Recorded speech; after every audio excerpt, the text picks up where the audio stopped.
번째 시간입니다. 우리 두 번째 시간은 청산별곡에 대해서 한번 볼 건데요. 청산별곡은 고려시대의 고려가요예요. 고려가요인데 이때의 뭐 어떤 정형화되어 있는, 그러니까 한마디로 형식들이 딱 이렇게 틀이 정해져 있지 않은 거죠. 그냥 자유분방하게 고려시대의 평민들의 삶 혹은 뭐 화자가 다 달라질 수 있기 때문에 어쨌건 그 시절의 사람들의 삶을 좀 진솔하게 담고 있는 갈래가 바로 고려가요라고 볼 수 있습니다. 이 작품 같은 경우에는 상징성이 굉장히 뛰어나요. 중간중간에 뭐 청산이라던가 아니면 바다라거나 아니면 뭐 새나 이러한 여러 가지의 상징들이 많이 들어가 있기 때문에 이 작품 같은 경우에는 특히 문학성이 뛰어난 작품으로 평가받고 있습니다. 자, 그럼 본문을 볼게요. 청산별곡. 살얼이 살얼이랐다. 청산에 살얼이랐다. 살고 싶구나, 살고 싶구나. 어디에 살고 싶구나? 청산에 살고 싶구나. 청산에 살고 싶어요. 그러니까 이 청산이라는 곳 자체가 이상향으로 볼 수 있죠. 내가 살고 싶은 곳이자 혹은 내가 지금 여기가 너무 힘드니까, 내 삶이 지금 너무 힘들기 때문에 가고 싶은 곳, 그러니까 도피처라고도 볼 수 있는 거죠. 도피처라고도 볼 수 있어요. 내가 어쨌건 지금을 벗어나고 싶어하는 그러한 마음이 담겨 있다는 거죠.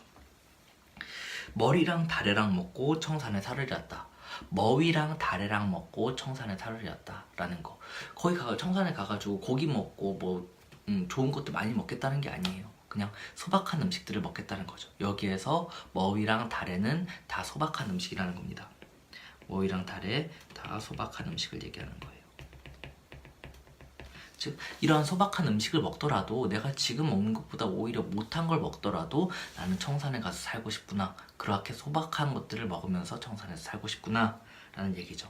얄리얄리얄라셩 얄라리얄라, 요 마지막 이 행 같은 경우는 후렴구라고 볼 수 있는데, 얄리얄리얄라셩 얄라리얄라, 이렇게 리을이나 이응이나 특정한 음운들이 반복이 되고 있어요. 특정한 음운의 반복을 통해서 굉장히 발랄한 느낌을 주는데, 앞으로 차차 보게 되겠지만 위에 나와 있는 본사들이 있거든요. 그러니까 원래 전하고자 하는 이야기들과 그 다음에 아래 나와 있는 후렴구의 내용이 일치되지 않아요. 상반된다는 거예요. 그러니까 얄리얄리얄라셩 얄라리얄라, 이 내용 후렴구 같은 경우에는 굉장히 발랄한 느낌을 주는데 비해서 위에 나와 있는 본래 내용 같은 경우에는 조금 우울하고 자신의 어떤 삶에 대한 비관적인 모습, 비판, 뭐 좀 약간 어려운 삶에 대한 모습들, 그런 것들이 잘 나와 있기 때문에 똑떨어지게 맞아떨어지지는 않는다라는 내용이 나와 있어요. 사실 뒤에 문제에도. 그러니까 그 문제를 참고하면서 조금 보면은 쉽게 문제를 풀 수 있겠죠. 나중에 시험 문제 볼 때. 머위랑 다리랑 먹고 청산에 살을 렸다. 그 다음 두 번째 수를 볼게요. 울어라 울어라 새요, 자고 일어 울어라 새요. 여기서 우는구나 우는구나 새요, 자고 일어나서 우는구나 새요. 울어라 라고 해가지고 야 너 울어 라고 하는 게 아니에요. 명령이라기보다는 우는구나 우는구나 새요, 자고 일어나서 우는구나 새요. 우는구나 라고 해석을 해야 되는데요. 자고 일어나서 운다 라는 거는 자고 일어나서, 그러니까 잠에서 깨어나자마자 운다는 거죠. 그러니까 한마디로 얘기하면 계속 슬프다는 얘기인 거죠. 계속 슬프다는 얘기인 거고, 여기에서의 새는 그렇다면 실제 새가 그런 힘든 감정들, 뭐 슬픈 감정들을 가지고 있다기보다는 자신의 감정, 화자의 감정이 새에 이입되어 있다고 볼 수 있죠. 그래서 이 새는 감정이입의 대상이라고 볼 수 있는 거죠. 화자의 심정이, 화자의 감정이 이 새에 이입이 되어 있는 거죠. 널라와 씨름한 나도 자곤 일어 운이노라. 널라와는 너보다 라는 뜻이에요. 너보다 씨름이 많은, 한이 많은 나도 자고 일어나서 우는구나, 또는 운다 라고 평서형으로 해석하는 경우도 있어요. 그러니까 너보다 내가 너무 슬프니까 나는 너처럼 자고 일어나서 우는 거야 라는 얘기인 거죠. 아까 얘기했다시피 요 아래에 나와 있는 얄리얄리얄라셩 얄라리얄라라는 후렴구와 위에 있는 내용과는 상반된 모습을 보여요. 시름이 많다라고 얘기했죠. 운다고 얘기했죠. 세 번째 수 보겠습니다. 가던 새 본다. 물 아래 가던 새 본다. 익 묻은 장글란 가지고 물 아래 가던 새 본다. 여기에서 새라는 게 사실은 그냥 아까 봤던 그 새처럼 날아다니는 새를 의미할 수도 있고요. 혹은 어떤 사이, 그러니까 밭의 사이, 밭의 일항을 상징한다라고 보는 경우도 있습니다. 그래서 만약에 날아다니는 새라고 본다면 지나가던 그 새를 본다라고 해석하는 거고요. 그 다음 밭이라고 본다면 내가 경작하고 있던, 내가 갈고 있던 그 새를 본다라는 거죠. 물 아래 가던 새 본다. 여기에서의 물이라는 거는 속새를 이야기합니다. 내가 지금 떠나 있는 곳이에요. 그런데 내가 떠나 있는 곳이자 약간의 미련이 남는 거죠. 그러니까 갈고 있던 내가 그 새를 본다는 거죠. 여기에서 미련이 남아있다고 볼 수 있습니다. 미련이 남아있는 감정을 볼 수 있고, 잉 묻은 장글란 가지고 물 아래 가던 새 본다. 잉이 묻어있어요. 잉이 묻어있는데 잉이라는 건 이끼를 말하거든요. 그러니까 이끼가 묻어있는 쟁기를 가지고 물 아래 갈던 새를 본다. 여기에서 여러 명으로 해석할 수가 있어요. 이 화자를 지식인, 그러니까 세력을 잃고 뭐 낙향하거나 아니면은 어디 뭐 서울을 떠나야만 했었던 그런 지식인으로 보는 경우도 있고, 두 번째는 농민인데 실제 농사를 짓다가 그 본인의 어떤 땅을 잃고서 떠돌아다닐 수밖에 없었던 유랑민을 상징하는 경우도 있고요. 그 다음에 세 번째는 잠시만요. 뒷부분에 보면 또 나와 있는데 여기를 보면은 더 정확하게 볼 수 있어요. 지금 실현한 사람, 선생님이 나 여기 기억이 안 나는데 유랑민, 그 다음에 은자 혹은 실현한 사람이다. 그러니까 사랑하는 사람과 헤어진 사람으로 보는 경우도 있다는 거죠. 이 외에도 굉장히 많아요. 사실은 군인으로 보는 경우도 있어요. 특히 이제 전쟁에서 패하고 지금 갈 곳을 잃은 그런 패잔병들로 보는 경우도 많이 있다는 거죠. 그래서 이 작품 같은 경우에는 상징성이 워낙에 뛰어나기 때문에 사실 그 상징성 때문에 정확한 화자가 어떤 신분을 가진 화자다라는 거를 이해하기가 조금 어려울 수도 있어요. 그래서 다양한 해석이 존재한다는 거죠. 그 다음에 네 번째 수를 보면 일인공 덜인공 하야, 이리저리 하여 어찌저찌 하여라는 뜻이죠. 그냥 어떻게 나즈란 디네와 손디어, 낮은 지냈지만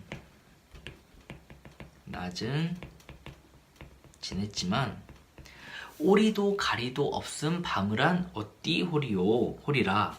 오리도 올 사람도라는 뜻이에요. 올 사람도. 그럼 바로 옆은 뭐겠어요? 갈 사람도 없는 밤에는 또 어디 하겠습니까? 어떻게 하겠습니까? 낮에는 그냥 이리저리해서 어떻게 지내요. 뭐 지나다니면서 일도 좀 하고, 그 다음에 지나가는 사람한테 아는 척도 하고, 인사도 하고, 밥도 먹고 이러면서 어떻게 지내겠는데, 혼자 쓸쓸하게 지내는 이 밤에는 어떻게 지내겠느냐 라는 거죠. 아무도 올 사람도 없고 또 내가 갈 수도 없어요. 그러니까 어떻게 지내겠느냐. 너무 고독이 커진다는 거죠. 고독한 밤이라는 겁니다. 다음 여기까지가 이제 네 번째 영까지였죠. 다섯 번째 영 보겠습니다. 어디라 더디던 돌고 누리라 맞히던 돌고 어디에 던지려던 돌입니까? 누구를 맞히려던 돌입니까? 라는 뜻이에요. 어디에다 너 던지려고 했었냐? 누구에다 던지려고 했었냐? 모르겠어요. 근데 돌을 맞았어요. 누가 맞았냐? 내가 맞았겠죠. 미리도 괴리도 없이 맞아서 운이노라. 미워할 사람도 미리도 괴리할 사람도, 그러니까 괴리도는 사랑할 사람도 없이 그냥 맞아서 우는구나. 내가 그냥 누굴 미워할 대상이 없는 거예요. 왜냐? 누가 던지고 누구를 맞추려던 돌이었는지 모르기 때문에. 그래서 그냥 맞아서 운다는 거죠. 여기에는 슬픔의 정서뿐만이 아니라 체념의 정서도 같이 들어가 있는 거예요. 이 친구는 지금 여기에서의 이 화자는 뭔가 자신을 공격했던 그 돌을 던진 사람이 누구인지 밝혀내려고 하지 않아요. 그냥 울기만 한다는 거죠. 뭔가 굉장히 큰 절망감에 휩싸였다고 생각하면 될 것 같아요. 그 다음 여섯 번째 연을 보면 사러리랐다 발아래 사러리랐다. 이번엔 바다에 살고 싶다고 하네요. 바다에 살고 싶구나. 나문제, 나마자기 구조개랑 먹고 바다에 사러리랐다. 나문제, 그 다음에 굴, 조개. 이렇게 아까 위에서의 그 머위 다래랑 마찬가지로 소박한 음식인 거죠. 소박한 음식을 먹으면서 나는 바다에 살 거야. 얄리얄리얄라셩 얄라리얄라.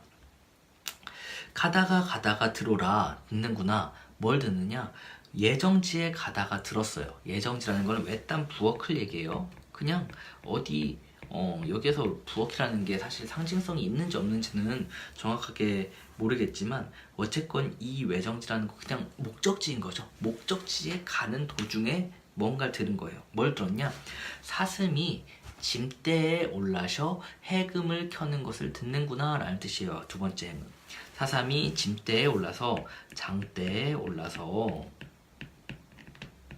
해금을 켜는 것을 듣는구나. 해금이라는 거는 악기죠. 그러니까 악기를 장대에 올라서, 근데 누가? 사슴이 장대에 올라서 해금을 켜는 게 가능할까요?